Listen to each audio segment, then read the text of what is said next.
Hey everyone, welcome to a new video. In this one, I'm going to be going over the biggest mistakes people are making within dropshipping, especially beginners. I'm seeing this on a daily basis from people, on my coaching calls within the academy, people commenting on YouTube. These are kind of the most common things that are popping up all the time and the reasons why they aren't getting sales. So make sure you watch this to the end because it's going to go over a lot of information that might be really useful to you. So the first thing, and probably the biggest thing, is I see this all the time, is a really poorly designed website. Nobody is going to buy from you. Nobody, no matter how good your ad is, no matter how good the product is, if they come to your website and it's a mess, they just won't buy from you and you are wasting money. Before you start even thinking about advertising, you need to make sure that your website is on point because without that, you've got nothing. I've seen some terrible, terrible websites over the last few weeks. You got to make it look clean. You have to make it look professional. Think about it. If you're going to be landing on a website, is this something you'd buy from? Ask a friend or a family member who doesn't know you're doing this, and you need to ask them if this website that you're going to show them is worth buying from, because they'll tell you. I've seen some terrible websites, like colored backgrounds. Like, I don't know why you would have a colored background. Just keep it white, keep it simple, keep it clean. Don't have colors. Don't have clip art as your logo. I've seen clip art with a colored background on top of a white background website. So it just looks terrible. Color schemes. Keep your color schemes to at least 3 tops, preferably 2. You want to keep it clean, you want to keep it crisp. Keep your fonts in line with the image, the brand that you're going for. Think of this as a consumer. There is a baseline competency when it comes to designing a website. You don't have to be really skilled, you just have to have an idea of what looks good. So make sure you're editing your product titles. Don't just use the ones from AliExpress. Put in a proper description on your product. Don't just copy and paste what's on AliExpress.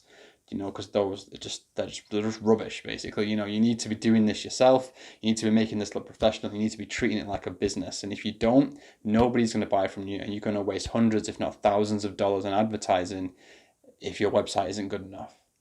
Another big mistake that I see a lot of is people thinking that the more they spend on an ad, the more likely it is to make a sale, and it doesn't quite work like that. You can start really low. You could start at $5 a day on a campaign, and that's fine. But if you just increase that to $50 a day, it doesn't mean you're going to get any sales. It just means you're going to reach more people more quickly. So I see this a lot where people think, oh, if I just spend some more on it, the sales will start coming in. Like, no, it doesn't work like that. You're just wasting your money. A winning product generally shows itself straight away. And if you spend $50, $100, $200, $300 on an ad set and it's not making sales, then it's not going to magically start making sales. So the way I always say it is, if you're running ad sets, you need to let that ad set run until you hit the break-even point of that product. And this is another big mistake I see a lot of new dropshippers who are just getting started make, is they don't know what their break-even point on that product is.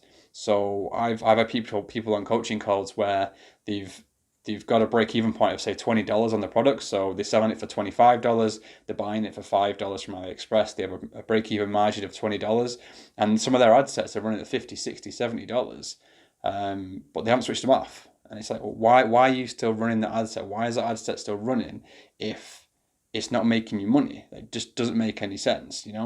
If you've got 10 ad sets in a campaign and 3 of them are profitable, but the other 7 aren't, you're just losing money.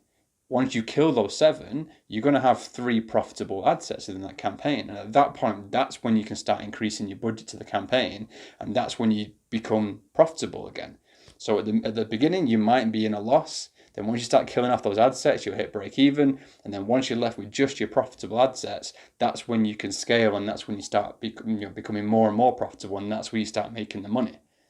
Another big mistake I see a lot of new dropshippers making is they try and sell a product that's won in the past. They see all this stuff on YouTube, they see all this stuff out there, top 5 products to sell now, or you should be selling these products in 2019. And all these products that you're being shown are winning products that have either already won or they're at the peak now. So if you imagine that someone's giving you a product to sell and then you go out and sell it, just think of how many other dropshippers are also trying to sell this product. So not only is the product that you're trying to sell already been a winner for someone, and that dropshipper has saturated the market with that product, so all the potential customers out there have probably seen this product and either decided, yes, I want to buy it, or no, I don't. And now you're going out there with tens of thousands of other new dropshippers who have just seen this recommendation, and now you're all advertising the same product images, the same product videos. You're all going out there doing the same stuff, and then you wonder why you're not making money. And this is where this whole dropshipping saturated comes from. Dropshipping doesn't work. Like, no, it does work.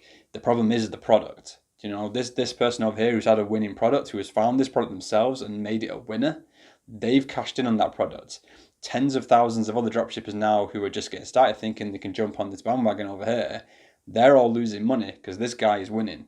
Yeah, so you need to be this guy. You need to go out there and use the winning product criteria that I teach in the academy and the winning product criteria that I go through on my other YouTube videos. You need to go out there and find your own product. Find that product and be this guy who is the winner, and be the person who ends up being recommended on other people's YouTube channels because that product becomes a winner.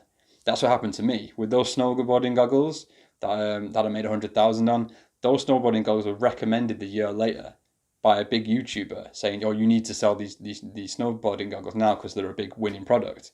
Yeah, because I sold them the year before. So everyone went out that year and tried to sell them. Yes, some people made some sales. I even went back out again using the purchase data that I had and tried to sell them again the following year, and it didn't work because there was no demand for the product that year. And that's another big mistake that I see a lot of people make, is they go out with these products when there is zero demand for them. It doesn't matter how good your store is, how good your ad is, how good your marketing is. It's irrelevant if there's no demand for the product. You wouldn't sell snowboarding goggles in summer. You sell them in winter because that's where the demand is, in winter.